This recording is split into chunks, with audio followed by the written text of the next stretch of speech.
মণিপুর নামক ছোট্ট একটি গ্রামে রামু নামে এক অলস কৃষক বাস করত। তবে রামু স্ত্রী ছিল খুবই বুদ্ধিমতী। কি গো, অনেক বেলা হলো তো, তুমি এখনো অবধি পড়ে পড়ে ঘুমোবে? কাজে যাবে না তুমি? ওঠো বলছি, ওঠো। আচ্ছা তুমি বলতে পারো, আর কতদিন ধরে ওই পুকুর পাড়ে কচু শাক আর ভাত খাবো? আমাদের মেয়েটাও ভালো মন্দ কিছু খেতে পারে না তোমার অলসমিতার জন্য।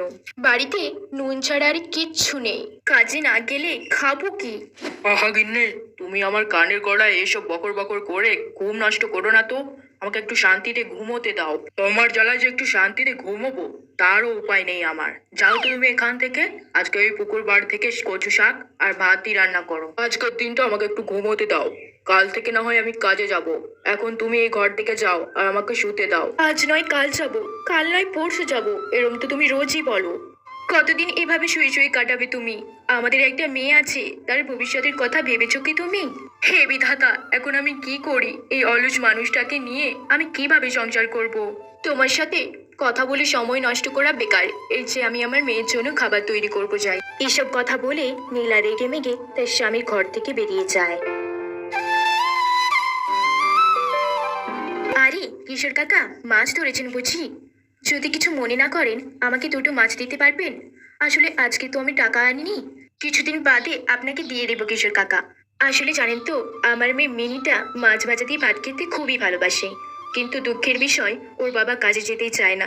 আপনি তো আজকে অনেক পরিমাণে মাছ ধরেছেন, আমাকে দুটো মাছ দিন না কিশোর কাকা।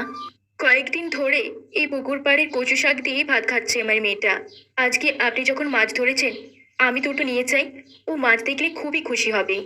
আরে বোন, এসব তুমি কি বলছো? তুমি দুটো মাছ নেবে আমার কাছ থেকে, তার জন্য আমি তোমার কাছে পয়সা চাইবো? তুমি এমনি নিয়ে যাও মাছ বোন। এটা তোমার জন্য আর একটা রামুর জন্য নিয়ে যাও।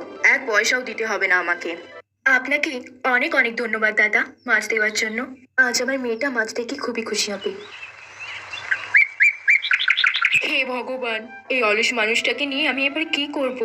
এই যে কাজে যেতেই চাইছি না, আজ নয় কাল বলে অজুহাত দেখাচ্ছে। ঘরের সমস্ত মশলাপাতি সব কিছু শেষ, চালও বাড়ন্ত। এবার আমার ছোট্ট মেয়েটাকে খাওয়াবো কি? হে ভগবান, তুমি আমাদের পথ দেখাও দয়া করে। আমার মাথায় একটা বুদ্ধি এসেছে, দেখি কি হয়। ওগো শুনছো, শুনছো? ওঠো বলছি, আর শুয়ে থেকো না। আজকে আমার শরীরটা খুব খারাপ লাগছে, তুমি যাও না, মিনিকে একটু স্কুলে দিয়ে এসো। আজকে তো মনে হচ্ছে আমি রান্নাও চাপাতে পারবো না। তুমি বিছানা থেকে সরো, আমি একটু শুই, আমার খুবই শরীরটা খারাপ লাগছে। আজকে মেনুকে স্কুলে যেতে হবে না। কাল তোমার শরীর ভালো হলে না হয় দিয়ে এসো। আর তুমি এখন শোবে, একটু শুয়ে নাও। শরীরটা যদি খুব খারাপ লাগছে তবে পাশের বাড়ির কবিরাজ মশাইকে একবার গিয়ে দেখিয়ে আসো। মিনি আজকে ঘরেই থাকুক, ওকে আজকে স্কুলে যেতে হবে না। মিনি স্কুল বন্ধ করলে ও স্কুলের দিদিমণি খুব বকা দেবে। তুমি যাও না, একটু মিনিকে স্কুলে দিয়ে এসো। আজকে আমার শরীরটা খারাপ, নয়তো আমিই প্রতিদিন দিয়ে আসি তো। আর একটা কথা শোনো না গো, আজকে তো আমি রান্না চাপাতে পারবো না, শরীরটা খারাপ লাগছে। তুমি মিনিকে স্কুলে দিয়ে আসার সময় কিছু খাবার নিয়ে এসো। যা খাবার ছিল আমি মিনিকে খাইয়ে দিয়েছি। আচ্ছা আচ্ছা ঠিক আছে, তুমি বিশ্রাম নাও, আমি মিনিকে স্কুলে দিয়ে আসছি। শুনছো গিন্নি, আমি মিনিকে নিয়ে স্কুলে যাচ্ছি। তুমি একটু শুয়ে বিশ্রাম করো, দেখবে শরীর ঠিক হয়ে যাবে একদম। এখন আমি আসি। যাক বাবা, আমার বুদ্ধিটা তবে কাজে লেগেছে।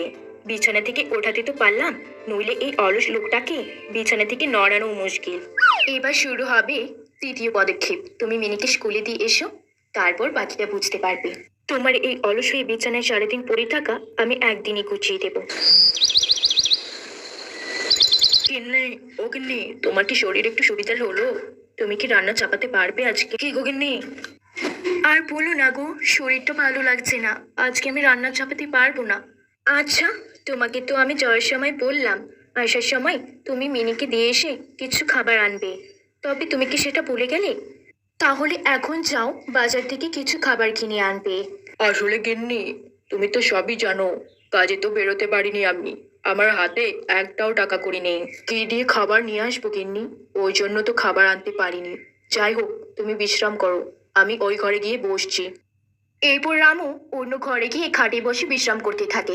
একটু পরে রামুর খিদে পায়। হে বিধাতা, আমার যে খিদে পেটে ছুঁচোই ডন মারছে। এখন আমি কি করব?